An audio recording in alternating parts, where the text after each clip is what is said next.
ini semangat kita juga cerah, semangat kita juga bergejolak gitu, supaya kita belajar dengan semangat. Siap? Oke, sebelum kita mulai pembelajaran, alangkah sebaik-baiknya kita berdoa terlebih dahulu agar pembelajaran kita berjalan dengan lancar dan kita mendapatkan manfaat dari apa yang kita pelajari. Ketua kelas, mana?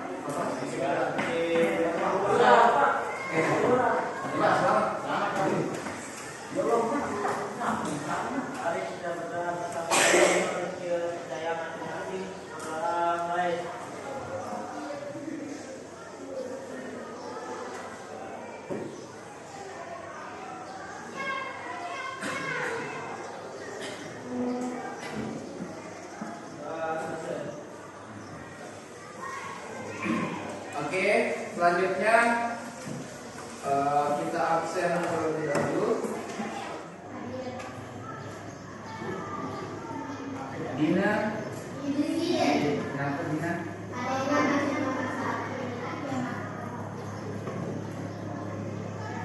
Berdian,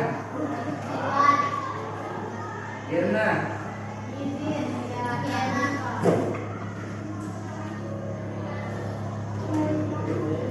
Iskandar,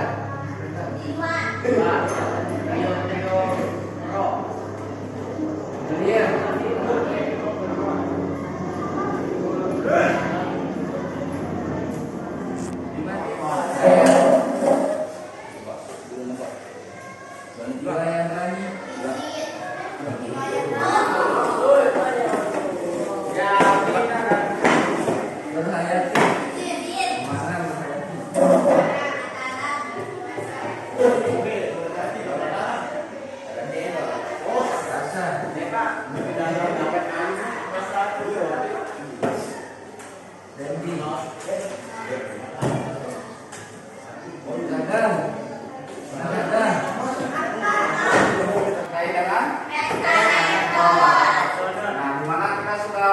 membahas terkait dengan pengertian, kemudian struktur, kemudian unsur.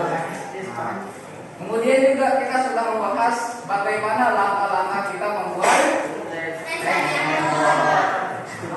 Jadi sekarang kita akan masuk ke materi baru, yaitu tentang cerita.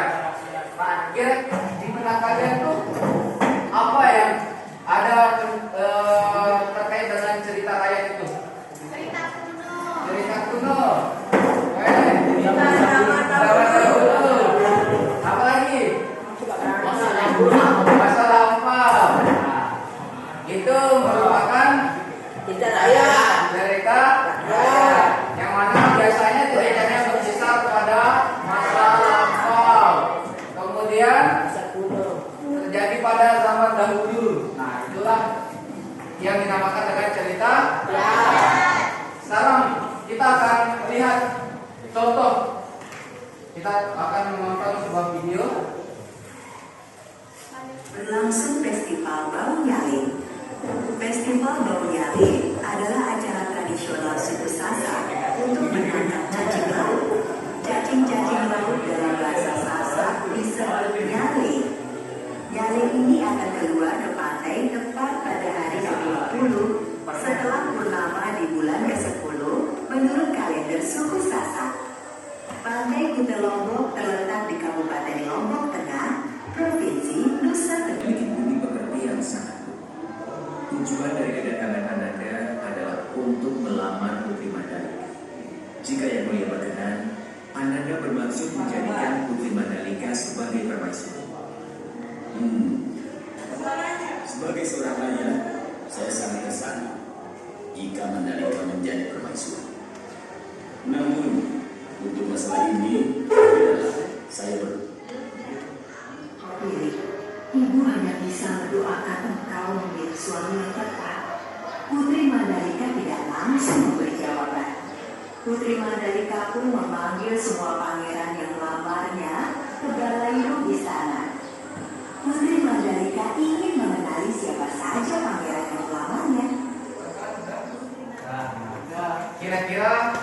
yang bisa kalian tangkap dari cerita ini? Nyali. Nyale. Terus, benar, nyale. Apa lagi? Dilamar oleh belasan orang. Kemakmuran. Apa lagi? Jaga perdamaian. Ya, Jaga perdamaian.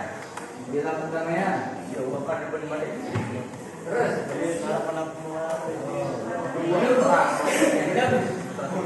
itu semua bisa kita dapatkan dari cerita Putri Mandalika. Nah, dimana diceritakan di situ sebuah kerajaan yang ada di Lombok, tepatnya di Lombok Tengah, yang dimana terdapat putri dari raja yang ada di kerajaan Lombok Tengah itu memiliki paras yang cantik. Kemudian para pangeran-pangeran dari kerajaan-kerajaan lain itu tertarik dengan Putri Mandalika ini. Nah, sehingga mereka cerita rakyat itu diturunkan dari bahasa Arab, berasal dari kata haka yang berarti menceritakan atau mengatakan sesuatu kepada lain. Nah, itu asal kata dari hikayat itu, yang dimana menceritakan atau mengatakan sesuatu kepada orang lain. Hikayat itu berarti yang pertama cerita kuno. Apa maksud cerita kuno? Cerita lama. Cerita apa lagi? Zaman dahulu. Cerita bersejarah. Itu maksud cerita kuno. Kemudian yang kedua, hasil rekaan. Apa maksudnya? Dibuat-buat. Apa lagi?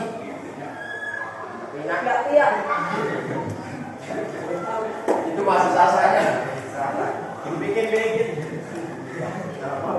Hasil rekaan itu maksudnya ceritanya itu tidak nyata atau dibuat-buat. Banyak terjadi kemustahilan, tidak masuk akal. Kemudian berbentuk prosa. Hikayat itu dia berbentuk prosa atau cerita dalam bentuk narasi. Kemudian cerita yang pernah terjadi. Nah, biasanya hikayat itu merupakan cerita yang pernah terjadi. Nah, kemudian ditulis dalam bahasa Melayu. Nah, biasanya hikayat itu berbentuk bahasa Melayu, tidak menggunakan bahasa yang baku. Kemudian yang ketiga, sebagian besar kandungan ceritanya berkisar dalam kehidupan istana. Contohnya tadi, Putri Mandalika diceritakannya di mana? Kerajaan. Nah, biasanya ceritanya itu berkisar ke istana atau kerajaan. Kemudian yang keempat, unsur rekaan merupakan ciri yang menonjol. Nah, ini yang paling menonjol. Nah, dapat kita simpulkan, hikayat adalah cerita yang berkembang di masyarakat yang berbentuk prosa, kemudian diwariskan secara turun-temurun melalui lisan ke lisan. Jadinya cerita rakyat itu diturunkan melalui lisan ke lisan, tidak berbentuk tulisan. Karena kenapa? Karena pada zaman dahulu belum mengenal tulisan. Selanjutnya ciri-ciri hikayat. Nah, di sini Pak Guru sudah paparkan. Nah, sama juga dengan LKS kalian. Maksudnya juga sama. Yang pertama yaitu isi ceritanya berkisar pada tokoh raja dan keluarganya. Seperti contoh tadi, bercerita tentang apa? Kerajaan. Yang tokohnya siapa tokohnya? Dia merupakan putri dari seorang raja. Kemudian bersifat prologis. Maksudnya apa? Mempunyai logika tersendiri. Jadi maksudnya itu, maksud dari kata prologis itu tidak masuk akal, tidak sesuai dengan logika kita. Contohnya, misalnya tadi Putri Mandalika menyeburkan diri ke laut, berubah menjadi naga. Itu masuk logika kita nggak? Tidak kan? Contohnya orang yang bisa mengangkat gunung, kemudian contohnya apa? Naik di atas air. Contohnya apa? Pindah tempat. Berpindah tempat dengan sekilat.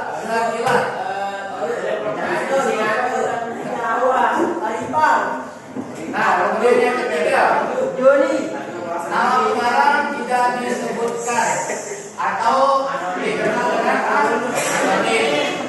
Nah, biasanya dalam cerita rakyat itu tidak disebutkan siapa pengarangnya, siapa yang menulis cerita itu, tidak disebutkan. Kenapa? Ada yang tahu?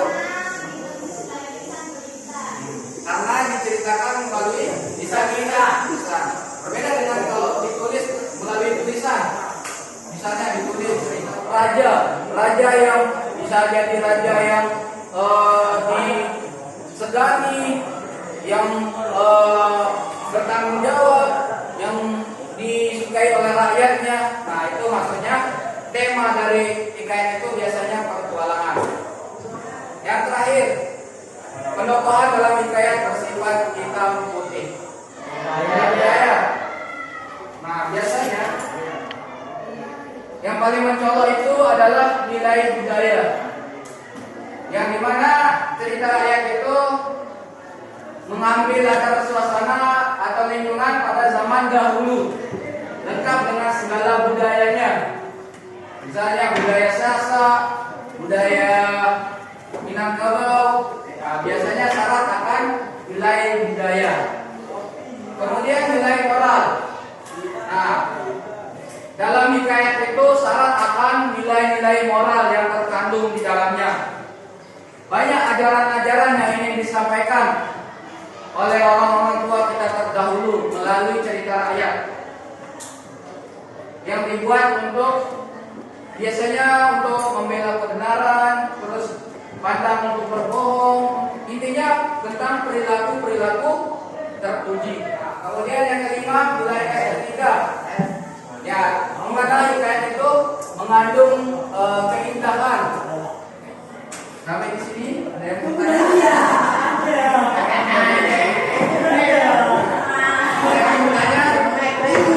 Maduro akhiri pertemuan kita pada pagi menjelang siang ini, dan juga hari ini hari Jumat, dan bagi yang beragama Islam yang lagi jadi ini Islam apa? Maduro akhiri, semoga apa yang kita pelajari pada pagi hari menjelang siang ini bermanfaat bagi kita, baik di sekolah maupun di luar sekolah. Karena apa? Karena ketika kita mendapatkan manfaat, kemudian kita sebarkan manfaat itu, maka kita telah menjadi manusia terbaik. Karena sebaik-baik manusia adalah yang bermanfaat bagi yang lain. Jadi jadilah orang yang bermanfaat bagi orang lain. Oke, sekian. Kurang lebihnya mohon maaf.